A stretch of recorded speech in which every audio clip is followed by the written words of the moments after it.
President Trump warns of an end-of-the-world scenario, and I don't say that lightly. I watched Biden for years say the existential threat. He loved the term existential threat. Our greatest existential threat is from the climate. And I said, no. The greatest is sitting in shelves in various countries called nuclear weapons that are big monsters that can blow your heads off for miles and miles and miles. We know that there's been saber rattling from President Putin of Russia regarding use of tactical nuclear weapons. We know that France right now is trying to create a nuclear umbrella for Europe. This isn't some abstract potential thing.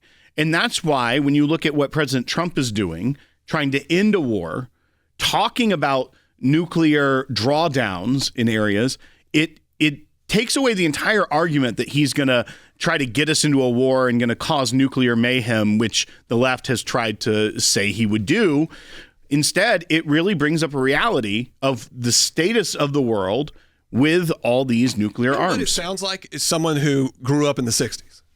You know what I mean? Like, this has the feeling of someone who grew up in the 60s in an anti-war nuke movement. I don't know where President Trump stood in the 60s or how he was doing, but he was in his early 20s, I would say, throughout the 60s.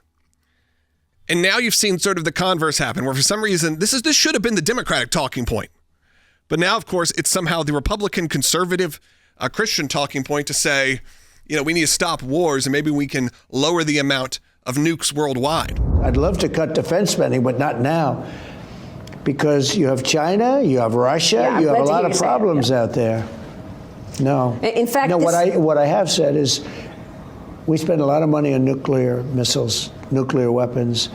The level of destruction is beyond anything you can even imagine. It's just bad that everybody has to spend all this money on something that if it's used, it's probably the end of the world. We live in a world of mutual assured destruction. As we speak, Russia has nuclear submarines stationed off the coast of Great Britain and of the United States. And Russia only has to detonate a weapon in the Atlantic Ocean or the English Channel to flood 50% of Great Britain.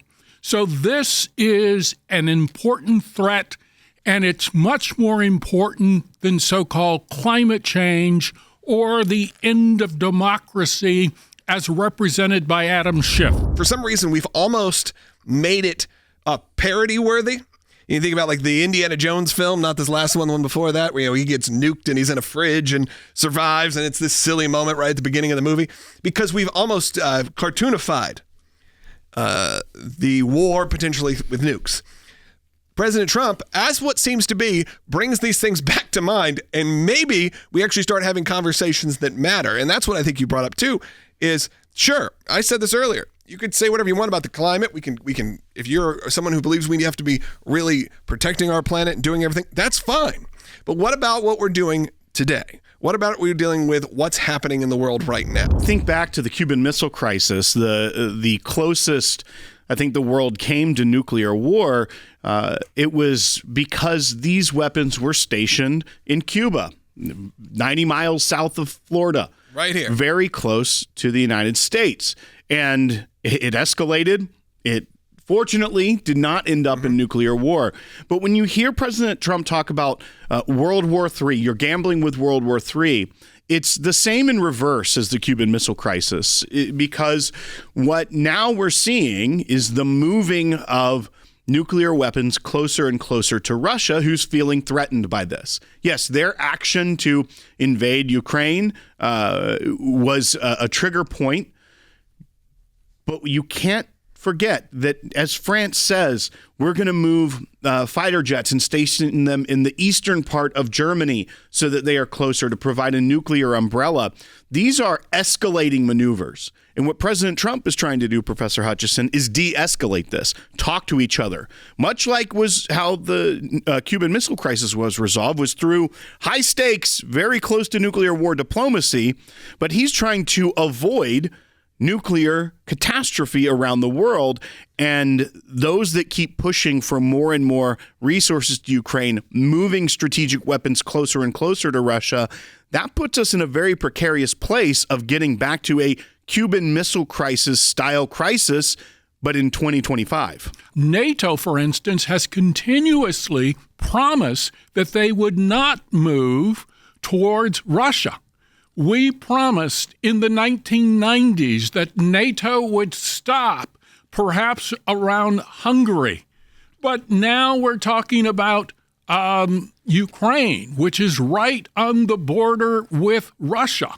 So that's essentially like stationing, potentially, missiles in Cuba or in Montreal or Toronto. And if a hostile power were to do that to the United States would rightly react. So I'm not going to justify what Russia has done in Ukraine, but at least I think it's imperative to understand what motivates Russia.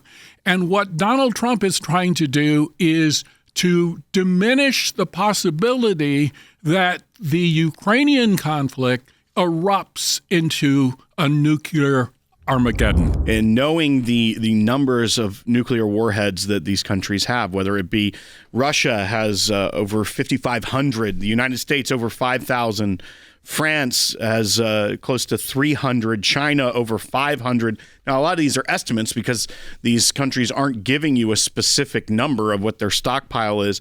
And then, I mean, you have Pakistan and India, both with about 170 warheads, and they're a very contentious neighbors. They aren't necessarily the strongest of allies. They have a lot of tensions between the two of them. We have a president of the United States who is talking about peace deals and forging peace and rejecting war and trying to control the outrageous nuclear arms race. And all of Washington, D.C.